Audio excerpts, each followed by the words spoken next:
Welcome back, welcome back. I would like to definitely bring this out because I just heard this last night before I went to sleep. The Lord always sends me a nice bedtime story.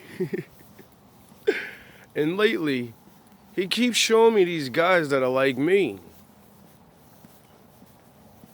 Like this X-Men guy, I forgot his name, something Quick, John Quick or something like that.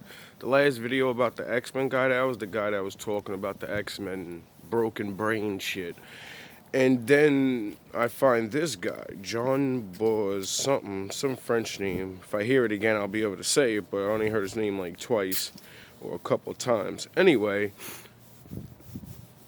this is another amazing story that I've heard that just, it used to get me upset, but it's just like, I get it. I don't even care no more. Like, I'm lucky enough the Lord sends me this shit. Or I watch so much stuff that my algorithm of my phone, recommends shit like that to me. That's how I know most of you are not trying to think at all, because I'm one of those people that be like, yo, let me see your phone. Can I see a YouTube? I want to look something up. I'll go on your YouTube and I'll just scroll down. And by the videos that pop up, show what you always watch. And when you don't have nothing educational on there, I know you're a moron. Or you don't like learning at all. And you might go to work and learn and do things, so when you're on your phone, you don't want to. You may learn on your computer or something. So I could be wrong. But your phone can do a lot of things once you put enough information into it. Joseph Boulon began his incredible Boulon. life on Christmas Day, 1745, on the French Caribbean island of Guadeloupe. His father, Georges Boulon de Saint-Georges, whom I'll be calling George, was a wealthy plantation owner. Boulon. His mother, Nanon, a Senegalese woman renowned for her truly stunning beauty, was the slave and personal maid of his father's wife. Now, even though George was married, and many men of the time simply disavowed any illegitimate children they had, George is said to have legitimately loved Joseph and his mother Nanon. He not only acknowledged his son and gave him his surname, which broke convention for the time, but he also completely provided for them. When Joseph was 7 years old, his father decided that he wanted better. So let's get this story straight. White man has slaves over in France or Caribbean islands. I don't give a fuck where it really was. But, niggas got my people slaved up. Took one of my women and said, yeah, she's the baddest bitch. That's mine. That's mine now. You don't think one of us had it was probably one of our wives. But that's not here nor there. The point is, now let's see the power of the,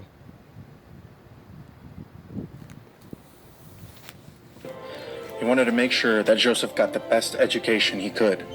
So they left Guadeloupe and his mother Nanon and sailed to France.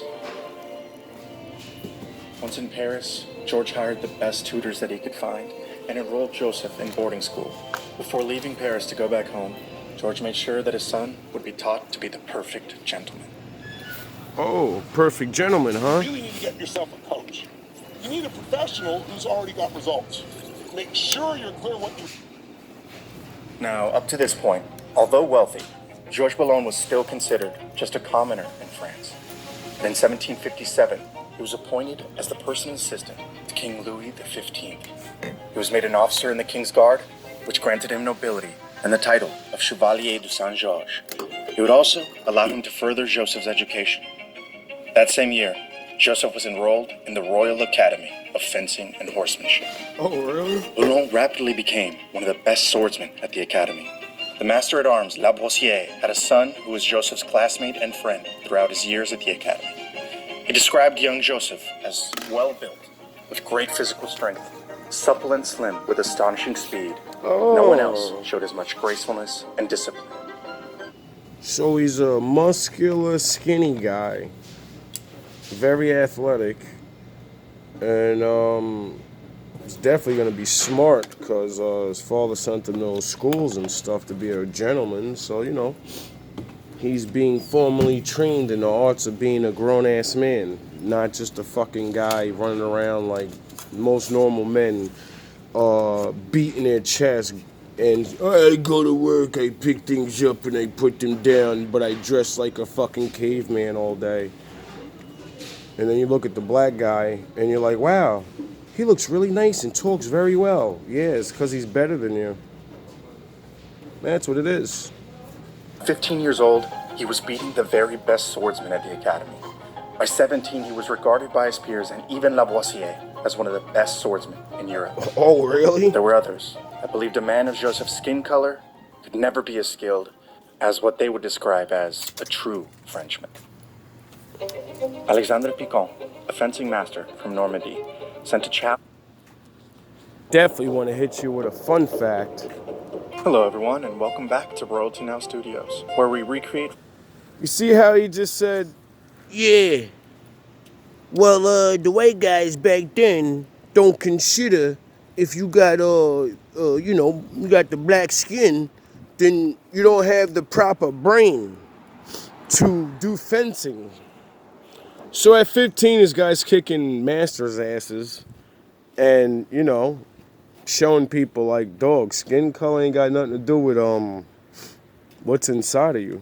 What are you talking about? What are you, stupid? Like, that's a very easy lesson to disprove by getting in the ring and, getting yourself embarrassed in front of everybody. Famous figures from the past and talk about their history. My name's Andre, and I'll be your host for today's episode. Today, we'll be... 3 signs you are addicted to stress. Sign 1. You can't stop scrolling. Oh. I kept staying up late. He was handsome, athletic, intelligent, and graceful. He was the perfect gentleman. He dazzled Parisian society, and his company became highly valued. Before he was 20 years old, 2 famous composers had already dedicated their works to him. It was these friendships that may have led him to what would become the true love of his life: music. In 1769, bewildered Parisians looked up to the stage and saw Joseph Boulon, the best swordsman in France, playing amongst the violins of one of Paris's finest orchestras. He had never told anyone that he could even play violin. He would be concertmaster within 2 years, meaning he was the best of the violins. By 1772, he was getting standing ovations for his solo performances. The following year, he was named the symphony's director. So this black guy, not only did his father proud, went to school, learned how to be a perfect gentleman, bedazzled many women, didn't sleep with them, charmed them, showed them what a man was, but didn't run around like an asshole. He was too busy doing things. So as he learns how to become one of the best fencers at like 15, 18, and beat grown men, and prove to his masters that I'm the master now. Like I keep playing in that Last Dragon video, all you niggas is showing off. And I'm Bruce Leroy, and you keep dunking my head in the water. And this year I came up and said, nah, nigga, I'm the master. And that's why y'all can't stop me no more. Because I know I am. Ain't no going back. Half you men are fucking compared. You do not know any, and it's not to be cool or not. Nah, I did a lot to get here. I did a whole lot. I had to suffer a whole lot. I had to learn a whole lot. I had to have a lot of fun too. Joseph's meteoric rise through the music world of Paris And he's a made his celebrity musician. soar to new heights. It was during this time that he began to be called La Mozart Noire, which meant the Black Mozart. La Joseph was Mozart. free to do whatever he wanted, like that. to follow any passion that struck him, thanks to his father, who had never ceased. So when you see the preview and it says the man that was better than Mozart, I'm not playing. You see, I know the game. I'm not beat. Mozart wasn't doing all these things. Mozart played music and probably was an ugly guy. So looks alone, charm alone, being that dude, G&B status stuff, walking through the streets like, yeah, that was him. He was Jay-Z Puffy back then. He was stunting. He was stunting on him. Rick Ross, biggest boss that you ever seen.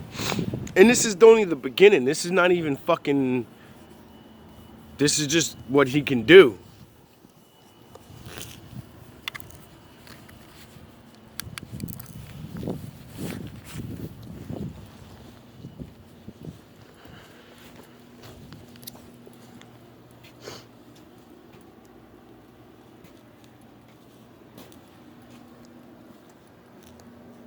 Of Boulogne.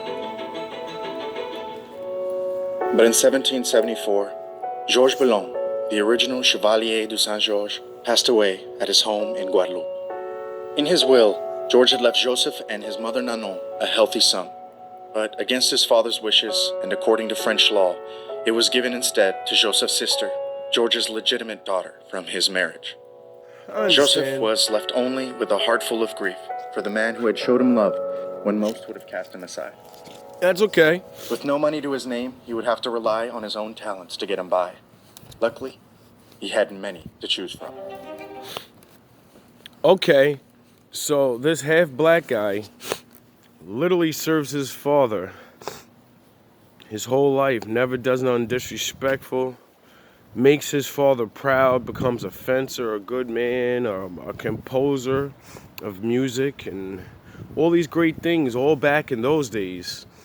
And then he dies, and the courts say, no, that nigger's too strong. We're not gonna let you make him rich, too. What are you, fucking crazy? So he goes, you know what? That's my little sister. That's my sister, half-sister, whatever. And she's all his blood. Let her have it. I have all these other things he gave me. He let me free. He let me free. So I don't need his money. He gave me wealth.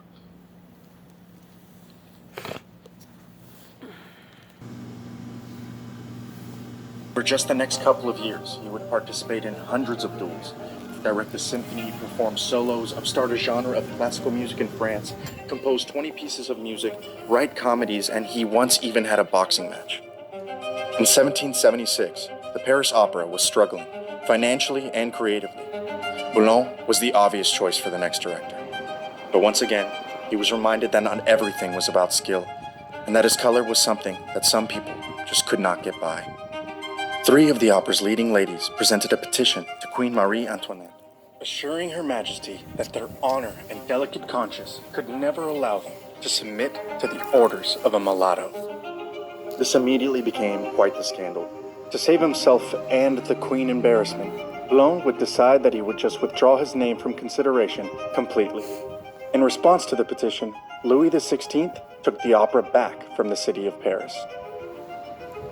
From then on, Marie Antoinette would hold her musicals at Versailles. She limited the audience to only her intimate circle and a few musicians. Among them, Joseph Boulogne. Boulogne would play his violin for them, with Her Majesty playing along on the piano. So now he's so good, he got Marie Antoinette, one of the most famous, queens in the history. He got her, nah, dog, let him play. Oh, it's against our nation or our skin people, whatever you want to call it out. We don't want them, or we don't want those niggas around. So she said, all right, I'm shutting my whole musical spectacle that I've been doing for everybody, and I'm going to go hold my shit with all the best, and none of y'all going to hear it now. And we're going to go do this at my crib. So now he's over there playing for queens and ambassadors and God knows who else is famous and smart, and this dude's just doing it. He's just doing it. Why everybody's hating on him? What's he doing? Trying to blow up people? Is he trying to say, hey, look, I'm better than all yous? No, he's like, look, I'm better than you at this. Let me do it for you. Can I get my turn and just do it? And then, all you see all these things I do and use them for yourselves. More than likely, steal it, make money off it. If you think a black man's this talented, patents and shit was from back then. You hear him patent nothing? Or did he sell his ideas and make other people super fucking famous? Everything in life starts with your brain. What you think causes what you feel. Yes. What you feel causes what you do, and what you do creates your results. Yes. You want to learn how to do it better? Your life. For the next few years, Saint-Georges would bounce around, charming everyone in sight, fighting, playing, and composing. But what's interesting... knocking niggas out. In the summer of 1778, Saint-Georges and Mozart would stay in the same house. Oh, During really? this time, Mozart would write 3 better-known works, potentially with the help of Joseph Boulon playing his violin for him. So Mozart stays in a house with him for some time and end up writing the greatest shit that he ever wrote. And supposedly, he helped him with it. Get the fuck out of here. He was stunting in there by himself. Mozart walked by the rooms like, yo, that nigga playing that shit. Who playing that? And he went over there and said, yo, bro, you got bars. You know you black, right? You know they ain't never gonna let you play this shit, right? And you know I'm one of the greatest. I can't do that. What you did is fucking amazing, and they're never gonna let you play that. Can I have it? I'll give you money or something. I'll give you a little something, but you're never gonna get the credit. You know they're never gonna let you think. They're never gonna, once I bring it out, they'll never believe you did it anyway. I'm Mozart. You're just a black guy that does things. And more than likely, you know what he said? Yeah, put it out there. I know they're not going to let me get it out there. And what I do needs to be heard. It's going to do things for people. I've been listening to Mozart since I was a fucking baby. Never understood why I liked this shit. I do now.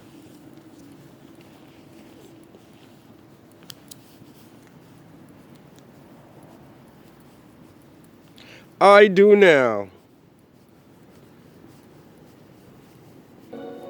By the mid-1780s, Saint-Georges became the patron of his longtime friend and admirer, Louis-Philippe II, one of the wealthiest men in France and cousin to the Do you know who that is? Philippe was incredibly important in the story of the French Revolution. A surprisingly liberal man for someone that could be considered as royalty, he was an abolitionist and true believer in democracy.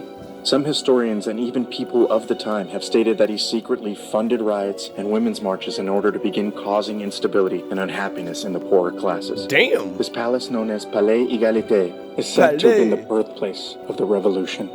During the next crucial years in the history of France, Saint-Georges found himself at the side of one of its main players.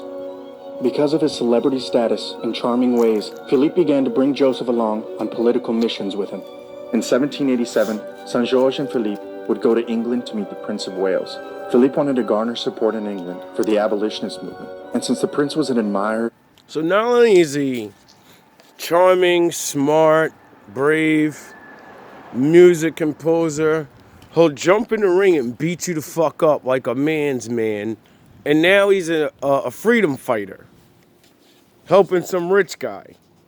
God, Jesus, the shit we really spark. Saint-Georges and also the future King of England, the opportunity of a lifetime presented itself. Boulon would pull out all of his tricks. He'd play concerts for the prince at parties and duel with renowned fencing masters from all over England, including a famous woman named Chevalier Dion, a French diplomat and spy in England. She can be seen here with Saint-Georges in this famous painting. To some people's surprise, Saint-Georges and Dion would have a thrilling match, with Boulon whisking away with a victory. But what makes this match truly interesting is that it had been the second time they had faced each other. The first being many years ago, when Dion used to live in France and identified as a man. Saint-Georges would quickly find himself a favorite of making the future drag king queens and persuaded famous. him to attend a meeting with leading abolitionists of the time. On the night of the meeting, Boulogne was walking the streets of London when he was Like, come on, bro. He's giving everybody fame. Like, he duels this guy when he's a nobody, and then this guy becomes a drag queen, and then he duels him again and makes him more famous. point by 4 angry men. Unfortunately for them, all Boulogne needed was his walking stick. The greatest swordsman in Europe arrived a little late to the meeting, with only a bruise or two to show that anything out of the ordinary had even occurred. So dudes start hating hard because they see him getting bigger and bigger, and 4 dudes run down on him with the pistols, and him with his one little cane and his many skills pummel them, and he still goes to the meeting. G&B Wolfpack shit. Would go well and inspire the change of views of many there. In 1807, the transatlantic slave trade would be banned throughout the British Empire. Yay!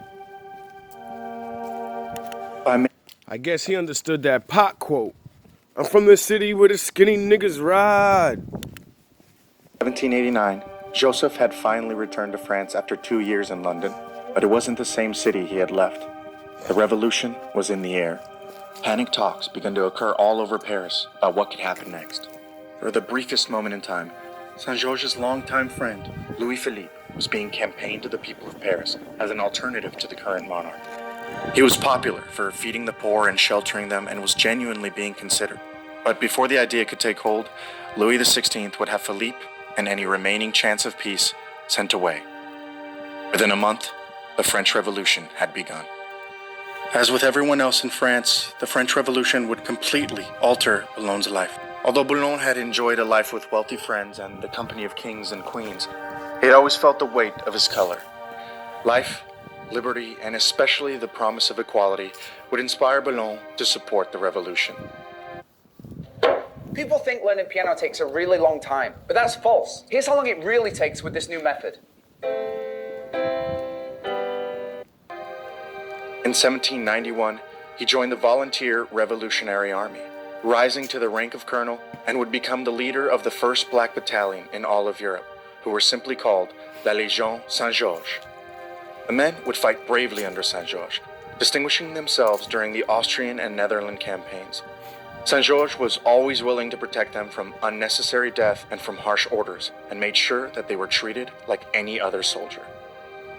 In 1793, Saint-Georges was making his way to a battle with his troops, when out of nowhere, he was arrested and imprisoned. When he asked about the charge, he was told there was none. He was being imprisoned under a new decree called the Law of Suspects.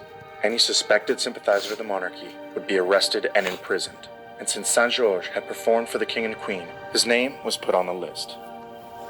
Over the next 13 months, in what is now called the Reign of Terror, 26,000 people would die from guillotine or in prison, including Marie Antoinette and Joseph's longtime friend, Louis-Philippe. Joseph believed his execution was all but certain, and although he had been loyal to the revolution, he was denied any leniency other than the postponement of the imminent, his own execution. In one final stroke of luck, the people of France had decided that they had seen enough death and turned on the committee that had created this law of suspects. Later that year, Joseph was finally free. While he was imprisoned, slavery in France had been abolished. A few months before, Joseph could think of nothing but his own certain death, but I like to think that when he heard this news, he thought of his mother Nanon and decided that he was finally content with his life. Saint-Georges? Nah, I think when he finally got free, he probably realized, like, yo, the Most High's gotta be real, cause these niggas hate on me on every fucking level there is, and all I do is keep doing shit to help them.